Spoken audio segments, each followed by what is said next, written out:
আমার হায়াতের কসম, আমার ইমানের কসম, ওই আল্লাহর কসম করে বলছি যে আল্লাহর হাতে আমার জীবন।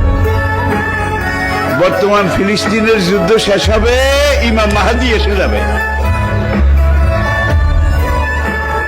ইমাম মাহাদি আসার 9 বছর পরে, ইমাম মাহাদি আসার 9 বছর পরে ঈসা আলাইহিস সালাম আসবেন। আর ইমাম মাহাদি আসার পরে 9 বছর, এটার মধ্যে দাজ্জাল তার আবির্ভাব ঘটবে।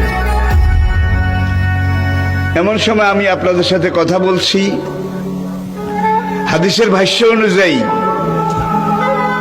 মনে করেন দাজ্জাল আপনার বাড়ির দরজায় এসে দাঁড়িয়েছে।